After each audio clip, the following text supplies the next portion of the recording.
Hello, my name is Christopher Stubbs, and we are here in Gunnison, Utah.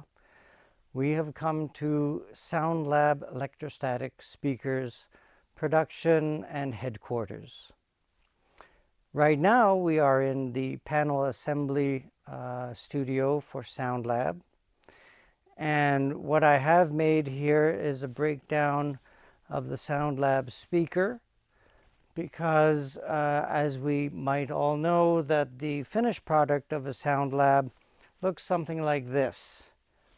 However, all the people who enjoy Sound Lab have not seen the inside of the speaker, and that is certainly something very interesting and not something that is common knowledge.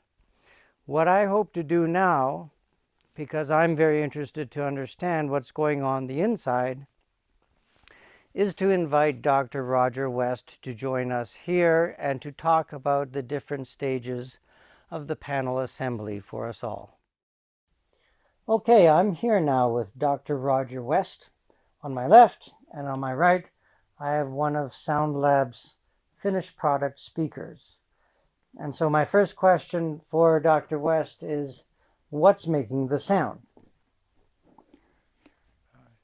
Well, the sound is created by moving air molecules, and the quality of sound depends on how the molecules are moved when we're trying to replicate music. Our approach is to use a very thin film that has much less mass than the moving volume of air. And as a result, the sound is not influenced by any characteristic of the film. It simply follows the signal very accurately. Okay, so this is the membrane. What do you do next? Well, we feel that this is the ideal material to move air with its very low mass. However, it has to have the correct tension and it has to have the correct geometry, and therefore we fabricate a frame that we can stretch this material upon and provide it the proper geometry and the proper tension. This is a typical framework, very strong, rigid, and we take a piece of our special membrane and we put it on the frame and we adhere it with the correct tension, and basically that's all there is to it. Now the question is, how do we move this material with the musical signal? And that comes into one of the secrets of the universe. It has to do with charge, attraction, and repelling. I see. And we place an electrical charge evenly over this material, and we place a very intense electrical charge on it that covers the entire membrane. And then we, before we do this, we need to have a separate electrical pole to give the electrostatic force to move the membrane, and that requires a device that we refer to as a stator. Now, this stator solidly adheres to the framework as well, but it does not touch the membrane. In fact, there's a space between the membrane and the stator, And the membrane fits over the stator as such.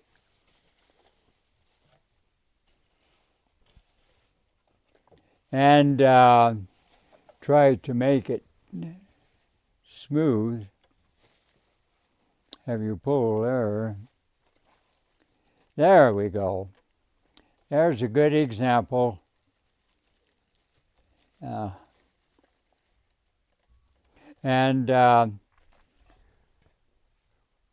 We applied the audio signal to the stator, and it creates an electrical charge within the wire that follows the music pattern. And it interacts with the charge on the membrane that when the music goes to a positive charge, it pushes the membrane away. When the music on the stator goes to a negative charge, as the music goes the other direction, it attracts the membrane. So we have a push-pull action forcing this through electrostatic force, forcing this membrane to follow by charge retraction and attraction.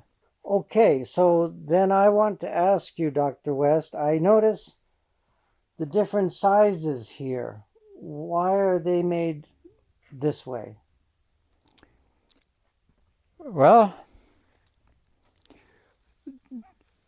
to answer that, if we were to place this on a drum, as what we call the drum head, a drum has a membrane pulled taut just like this. The characteristic of a drum has to do with the resonance factor of the membrane. When you strike a drum, the sound you hear is the resonant frequency of that drum head. Now, that would not work well with a loudspeaker. You would not want to hear one area of the audio spectrum emphasized beyond what it should be. So, what we have done is once we've established what the resonant frequency of this stretched membrane is, we block the movement of this membrane at intervals, and each interval has its own resonant frequency.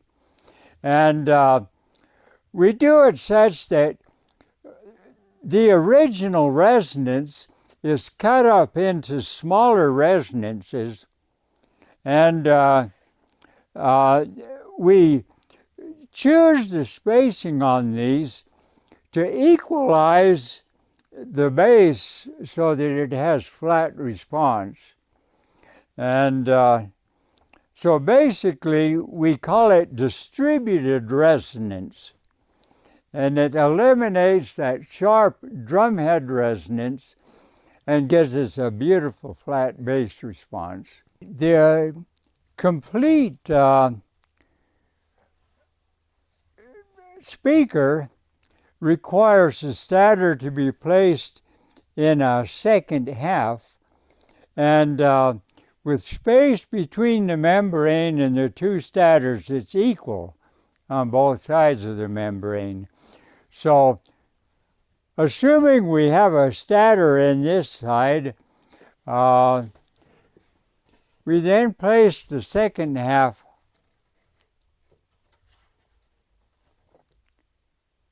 such as that. And now we have what we refer to as an electrostatic motor. Okay, Roger, so this is the electrostatic motor. What do you do with that? With this, what we term an electrostatic motor, it needs to be in a proper configuration to give optimum sound in a room. Further, it needs to to not distract from the room's decor. So what we do is take this electrostatic motor and we place it in a frame such as this or such as this. And this is basically what the outcome is in mounting it in a frame. As you can see, the framework of the stators is visible from the front, and it's exactly the same appearance on the rear. The question may come up, why have we curved this surface? And the reason is that we wish to disperse the sound out to an angle so that it spreads throughout the room. Now, an important point is that exactly the same sound is transmitted from each of these what we call cells. They're not independent speakers. It's all one speaker, but we have arranged it in this manner so that it gives good coverage throughout the room, and the fact that the same sound comes out of every cell, the sound at every point in your listening room will be identical.